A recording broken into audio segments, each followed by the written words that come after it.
I would like to acknowledge that this video is being filmed on the traditional lands of the Wurrundjeri people of the Kulin Nation.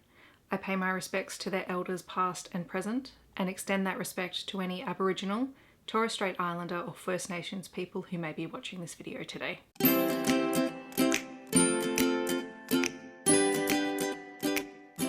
Hi everyone, it's Steffi from the Novelty Corner and welcome back to my channel. Today I'm going to be talking about monster romance recommendations. October is coming up, spooky season. I love spooky season.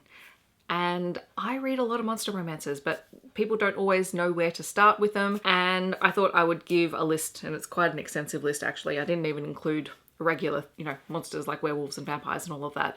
Although if you would like those videos, feel free to let me know down in the comments. Instead, I sort of picked some keywords, some body part features and whatnot, and sort of grouped a couple of books together for each category. I will say that monster romances tend to fall under the SFF romance umbrella. So you have sci-fi romances, you have paranormal romances, you have the urban fantasy romances, and the more fantasy-based romances as well can all feature these monstrous-like characters, and some of them can even be contemporary versions of those categories as well. So where possible, I'll let you know sort of where they fit, and then hopefully there is something in here for everyone. I think sci-fi romance is probably the most easily accessible to people because it's so prevalent and so popular. So that's where I'm going to start. The first series that I'm going to recommend is the Prime Mating Agency series by Regina Abel. This is a really fun, very accessible, very light-hearted series. There are currently 6 books out. There is I Married a Lizard Man, there is I Married a Naga, I Married a Birdman, I Married a Merman, I Married a Minotaur, and I Married a Dragon. They're all set on different planets. They're all about women who have had a marriage match made by the Prime Mating Agency that has connected them to a partner on another planet. Some of it is for safety, some of it is for monetary gain, etc. So there's lots of reasons why they enter into these arranged marriages. They have to acclimatize to their new setting and get used to new cultures and the fact that their partners are very, very different to them. So all the heroes are vaguely humanoid in shape, but they are also very much other, and they have to figure out how all of that works in their relationship. This is a really easy place to jump in and start. My favorite book in the series is I Married a Birdman, but all of them are great. I also have 2 books that Brie had recommended to me last year, I think. There is The Quarry Master by Amanda Milo. This one is about a very, very grumpy alien foreman on a working site who has to deal with pesky humans all day, and it really puts him in a bad mood. He quite likes when they're terrified of him, but then he comes across Ivy, who is a human woman with a physical disability who is just absolute pure sunshine, and she really likes him. She loves spending time with him, she loves talking to him, and he doesn't get it initially, and then he begins to fall for her. It is a pure grumpy sunshine relationship, and I had the best time reading this. And then also from Amanda Milo, there is a shorter sci-fi romance called Contagion, which is about an alien germaphobe who looks very other, and he is kidnapped and held captive with a human woman on a unknown planet to either of them in a very unsterile environment, which causes him a great amount of stress. And then the 2 of them end up escaping, and he needs to rely on this human woman to help him get off this planet. It was very quirky and very fun and very heartwarming and total cinnamon roll of a hero. Okay, then if you want something that is more dystopian, so this is still sci-fi, but it's more of a dystopian monster romance, I would recommend the Monster series by Lily Mayne. You guys know I love this. Every time a book comes out, I'm now just obsessed with this series. The books in the series start with Soul Eater, then you have Eden the Reek. Win is a novella that actually gives us a glimpse into the other world, which I'll talk about when I summarize the series. You have Gloam, Moth, and the most recent book out was Seraph. These books are set in a dystopian US. There has been a tear or a rip in the fabric of the earth, and monsters have been able to come through. As a result of this, basically everyone has evacuated the central states of the US and taken refuge along the coastlines. So humans are living in very cramped, very squalid settings because no one wants to live in the center of the US because of the monsters roaming around, except for soldiers who are sent out to fight the monsters and raiders who are humans who don't like living in the cities and so have decided to risk everything to stake out settlements away from the cities. Each series follows a monster paired with a human, and the first book, Soul Eater, starts with a human soldier who has managed to survive a monster attack and is then used by his own superiors to interrogate one of the monsters, who then escapes and takes this human with him. Subsequently, we find out there are connections between all of the monster heroes in the series as well as all of the main characters. So this is an monster romance series. It has a surprising amount of depth and character development for a series like this, and in fact Seraph, which is the most recent book, is probably the most monstrous of all monsters on this list, but there is something about this book that just absolutely gripped me from start to finish in terms of the emotional work that it does. There is very, very big content warnings in here for humans doing horrible things to other beings that they don't understand. There is torture, experimentation on people and monsters, and all other manner of horrific things. And for something that is as dark as this, there is also a huge amount of humor, and I really loved in the most recent book because all of these characters begin to connect and form friendships and bonds, and it just expands this world so much. So it was great, and I did want to mention that the novella Win actually takes us through to the monsters realm as well, which was a really cool setting to visit and does play a big part in book 6 as well. All right, if you like why choose romances, so this is where the hero or the heroine don't have to choose or settle on just one partner, they can have as many as they like, I've got a couple of recommendations for you. The first one is Deceived by the Gargoyles by Lillian Lark. Lillian Lark is a great place to start for monster romances. Her monsters can be a bit out there and they are very much other, but she also has a really great writing style that makes them very accessible. This one is about Grace, who goes out on a date with a young man, and she doesn't realize that he is a gargoyle who is in human form, and that this gargoyle is part of a throuple and they are looking for another partner to add to that throuple. And when she finds out this, she is a little taken aback and it takes her a while to come around to it. The gargoyles are very much other. So while they can shift into human form, their gargoyle form is very different to their human form. This was all complicated relationships, but it was very sweet and very endearing, and I just absolutely loved it. Like, I will read anything by Lillian Lark, and I thoroughly enjoyed this. I also have A Lady of Rook's Grave Manor and A Company of Fiends by Catherine Moon. These are definitely why choose books. They are kind of historical paranormal romance books. So A Lady of Rook's Grave Manor is about a young woman who works as a maid in a home, and she's fired from her job, and then she finds a new job working as a courtesan at Rook's Grave Manor, which caters to monsters who want to sleep with humans. She finds herself with many clients and they all want to keep her, but she wants all of them. This does have a bit of a storyline that flows through from the first book to the second book, in that there is a rival manor with someone quite unscrupulous at the head of it who is trying to steal the courtesans and the monsters for his menagerie, but mostly the focus is on this relationship development. So I really liked A Lady of Rook's Grave Manor, but I loved A Company of Fiends, which was the second book. This one is about a nymph who is masquerading as a human for the Company of Fiends, which is a sex theatre company that caters to monsters who want to see humans having sex with monsters. And what I loved most about this book is that it is so sex positive. It shows sex workers in a really positive light. I loved all of the characters in this book. I loved that we get to see more of the polyamorous relationship between the male presenting characters in the story as well. And the whole thing was really interesting and intricate, and it does have that sort of historical mystery feeling, but it is very much paranormal. And then there is another series by Vera Valentine called Carnal Cryptids. I think the first one is East Coast, and I think the other one is Southeast. If I'm wrong, they'll be on the screen so that you can see I've honestly made a mistake. The first book follows Desi, who works on Jersey Pier, and she ends up flirting with a guy at a bar, but then realizes or thinks that he has a male partner, and so she backs right off. As it turns out, both these men plus the third member of their group are all interested in her. They are cryptids, and cryptids in this world get their, or stay corporeal basically, because they feed off the energy of people who believe in the myth that is them. One of the members of their group is really suffering because no one really knows or believes in them anymore. But as it turns out, Desi is this very supercharged magical battery for them. And so they're trying to entice her into a relationship. I will say content warnings in this one for magical coercion, because she doesn't realize much of this until she's involved in the thick of it. So there is some questionable consent in here for a time, until later in the book when there is some very positive consent.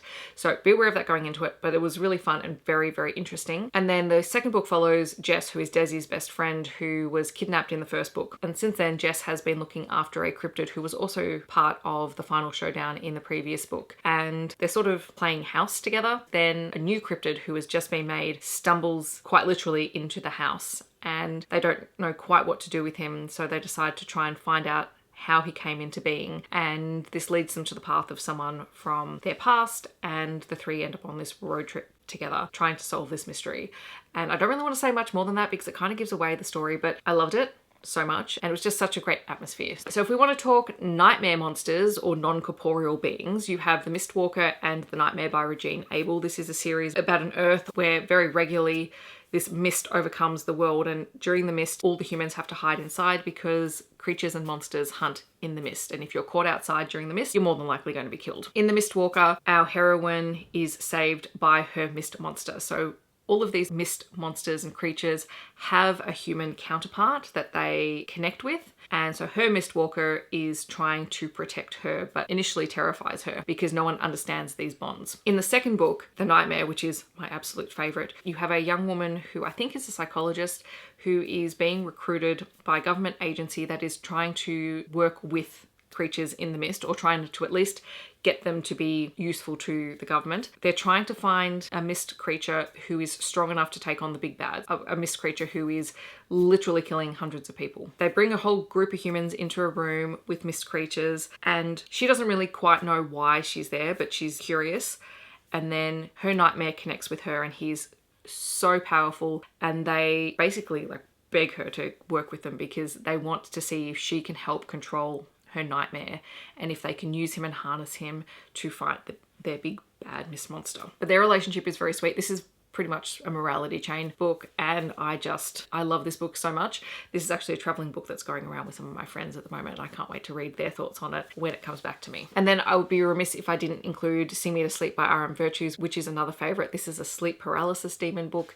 So you have a human woman who has been through a trauma, and she is basically having night terrors. That's how this sleep paralysis demon gets into her life and visits her while she's in the throes of her nightmares. Now, normally he would typically feed off someone's terror, and yet he doesn't like the feeling of feeding off her terror, and the two end up in a relationship, and it's really fun. It's kind of the start to a series, and it's a very interesting world setup. It's super short, very accessible, and very, very unique. All right, so if you want some monster romances where no one is human, I've got you covered. So there is Skin and Inextricably Tied by Veda Weiss. These are 2 books in a series. So Skin is a prequel novella. Inextricably Tied is the full-length story. This one features a banshee called Harbinger and a gargoyle who is her bodyguard called Flint. And typically banshees don't let anyone touch their skin because they form a instant connection and bond. When this happens in Skin, Flint and Banshee are quite literally connected, but it happens again in Inextricably Tied because the 2 work as investigators, and they are recruited to interrogate the night terror of a murderer to try and find out where this murderer had buried all of the bodies of his victims. And Banshee ends up becoming tied to the night terror, who then has to come with them as they go and investigate what happened. I will say this one has quite heavy content warnings. There's PTSD, there's murder, violence, and gore, and all of that. There is also religious trauma. There is some lack of consent as well. Also government corruption, but honestly, such a fascinating world. And their throuple in this is top notch because you have such different beings involved. And then another one that I read most recently was The Death God Sacrifice by Jenny Nordbach. This one is a Gorgon and a Death God. The Gorgon is sent to kill the Death God on the night where the Death God would normally accept a sacrifice and lower the veil between the human world and the other realm. The Gorgon finds herself unintentionally becoming the sacrifice and then gets to know the truth behind the Death God. So this one is really interesting. There's some really interesting magic. There are some very interesting Gorgon stories that are told, and the relation and why this particular Gorgon, who is not Medusa, is involved in this. Perseus is a character as well in this story. Yeah, it's deeply fascinating. It's also very short, so it's very accessible. And this one is very much contemporary fantasy, or contemporary sort of paranormal romance fantasy. So it's very, very interesting in that regard. And then some books that I think are really unique in terms of the monsters that you see in the book. There is Found by the Lake Monster by Lillian Lark. This is about a woman who is sort of dragged out on a monster hunting trip with some friends and unwittingly stumbles across an actual lake monster, but she doesn't realize it because he's glamoured at that point. The lake monster thinks that she is a date because he set up a magical matchmaking date through the bathhouse from Stalked by the Kraken, and she plays along with this until she realizes that he's actually a lake monster, and he realizes that she's not actually there for the date, and things get very, very complicated very quickly. This one does feature a very, very non-human partner and of a position. I will say content warnings in here for lots of fertility discussion, so if that's something that's triggering for you, I would skip this one. Then I have 2 books by C.M. Nascosta. So there is Sweet Berries, which is a very, very cute story. It's very cute and fluffy, but also very steamy, between an event planner for a local farm and a Mothman who is in town to do some research. After the heroine has a really bad day, she ends up in a bar, and then she goes home and she's in a massive dry spell, but realizes that someone is following her and watching her through the window, and she realizes that she has a bit of an exhibitionist streak or a kink for voyeurism. Then she finds out that the person who's been watching her is the Mothman. This one features a very, very long tongue, some very interesting anatomy differences, and was just honestly sweet and fluffy and steamy and just a joy to read. And then I would be remiss if I didn't mention Morning Glory Milking Farm, which, you know, did the rounds last year, also by C.M. Nascosto. Also very sweet, very fluffy, bit of a slow burn, very out there, and like people knew it because of the very out there book cover. This is about a young woman who needs money and ends up taking a job at Morning Glory Milking Farm, which is a milking farm for minotaurs, and she doesn't expect to form a bond with any of her clients. It is a job to her, and then she meets the hero who takes a liking to her and comes back to visit her regularly. They have a scheduled time and they begin to fall in love, which, you know, despite the premise of the book was very, very sweet, but I will say, content warnings, lots of bodily fluids in this one, so skip it if that is something that's going to bother you. If you want monster romances with tentacles, Stalked by the Kraken by Lillian Lark is a great place to start. Like I said, Lillian Lark is a great intro to monster romances. This is about a witch who owns a bathhouse and she's a magical matchmaker. And the only problem is that she can't matchmake for herself, and she is currently in the middle of a big dry spell, which is not good for a magical matchmaker. But a man walks into the bathhouse and talks to her and wants to be matchmade with her, even though she knows that that's impossible. But as it turns out, he is a kraken and he's not taking no for an answer. They do a deal where they will spend 3 days together, and she said that's the end of it. But he has already decided that this is going to go well past 3 days. And it was good fun. I actually need to reread this one because it's been a while since I read it. And then another one with tentacles, but an interesting version of it, is Little Shock of Hate. This one is by Cleo Evans. It is an novella about an electrical demon who goes to the barista to find his mate. It turns out to be a human man who is a sex worker. The electrical demon has tentacles made of electricity. So this one is very, very interesting and very out there, but also very unique in that regard. There's a bit of a morality chain in this one and some CNC, so just be aware of that going into it. If you are someone who likes spider monsters, which is not me, but you know, I've read a couple of them, there is Ensnared by Tiffany Roberts, which is very much sci-fi fantasy romance. This one is about a young woman who crash lands on a planet that is full of spider-like beings, and the hero in this story finds her and wants to keep her because he recognizes her as his heart thread or fated mate. This world has some very interesting politics going on. It is book 1 of 3. I haven't read any of the other books, but it was a very interesting read. And there is also The Mabon Feast by Sam Nascosto, which is a novella. This one is about a witch who comes from a very long line of witches, and she has inherited the family home, but she is struggling to keep that magic alive in the house. She ends up renting out the attic of her family's home to a character who belongs to an